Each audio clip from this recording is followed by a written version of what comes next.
Alors Hortense Essimi, l'invité du jour, est un entrepreneur franco-béninois.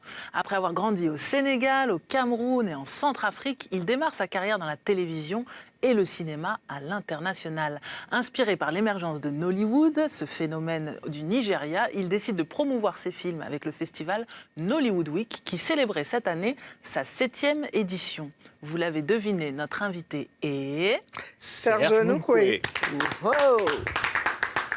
Bienvenue Serge. Merci. Comment ça va? Très bien. Et vous, comment vous allez? Mais très bien. Parfaitement. Alors, cette Nollywood Week s'étend, toutes ses dents? C'est en l'âge de la raison. Ouais. Je pense que c'était une très belle édition et on est content d'avoir pu accomplir cette édition. Et maintenant, on regarde déjà vers la 8e. Ah, ça c'est de l'entrepreneur. Alors Serge, moi je voudrais revenir à l'origine de votre festival. Pourquoi avoir choisi de faire un festival exclusivement Nollywood et pas sur la diaspora africaine en fait? Très bonne question. Question qui m'est souvent posée.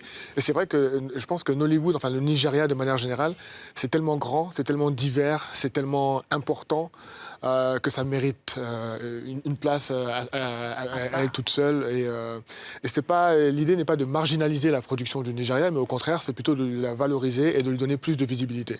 Et qu'est-ce que justement votre parcours de cinéphile sur le continent vous apprend, vous dit du cinéma fait en Afrique?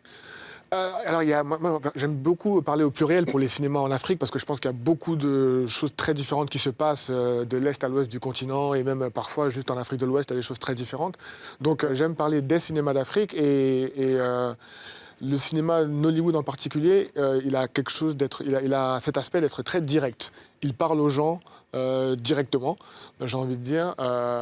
C'est pas forcément le cas de tous les cinémas qu'on a sur le continent. Et donc c'est quelque chose d'assez local, de très ancré localement. Et je pense que c'est intéressant de montrer au monde ce qu'il plaît localement au Nigeria.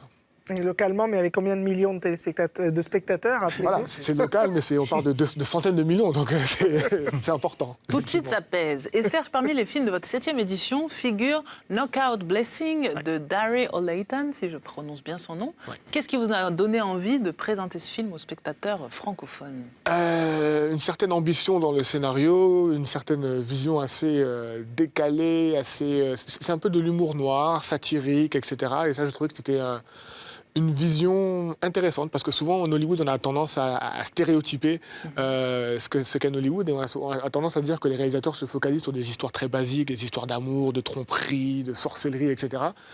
Il y a un peu de ça dans ce film-là, mais il y a beaucoup d'autres choses également, et ça va très loin, en fait. C'est vraiment assez...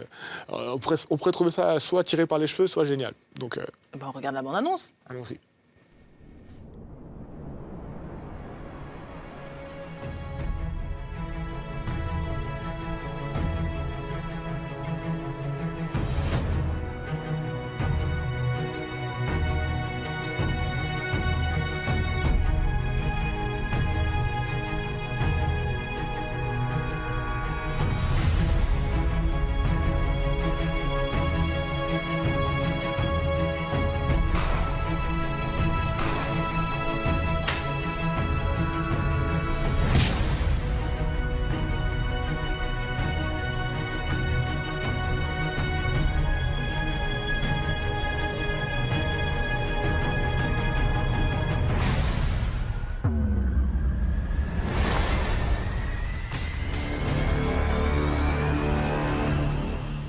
Serge, Nollywood explose depuis à peu près une dizaine d'années.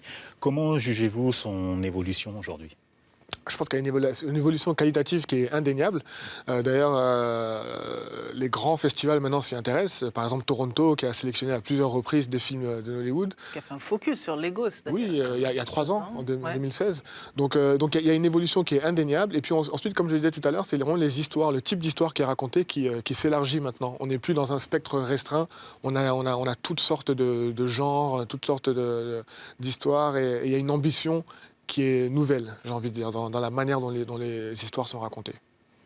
Est-ce que vous pourriez nous rappeler, parce que c'est important quand même, quelle est la place de ce cinéma de Nollywood dans le monde, parce que on lit tout et n'importe quoi concernant cette industrie. Nollywood, c'est à la fois un géant et un nain.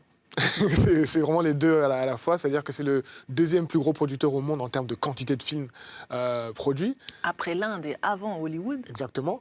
Et après, par contre, si on parle en termes de chiffre d'affaires, en termes de revenus, etc., ben là, Hollywood est plutôt vers le bas.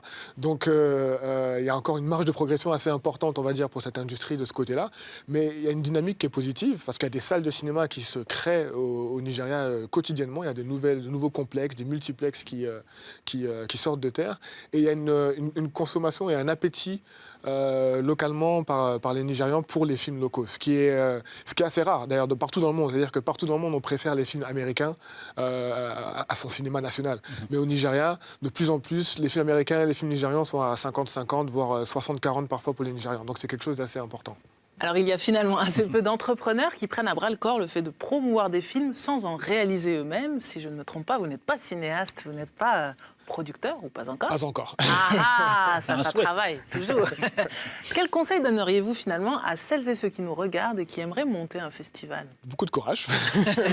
Non, beaucoup de courage. C'est vrai que c'est pas évident. C'est quelque chose il faut vraiment y croire. Il faut le faire pour les bonnes raisons, j'ai envie de dire. Il ne faut pas le faire en se disant que parce qu'on a un festival, on va être invité à signer le mag. Même si c'est très recherché. Non, mais je pense que vraiment c'est ça. Il y a beaucoup de portes qui vont se fermer et à un moment donné, il y en a qui vont s'ouvrir. Donc il faut si c'est la passion de ces personnes-là, il faut qu'ils aillent au bout de leur démarche. Mais ça demande beaucoup, beaucoup de ténacité et de détermination.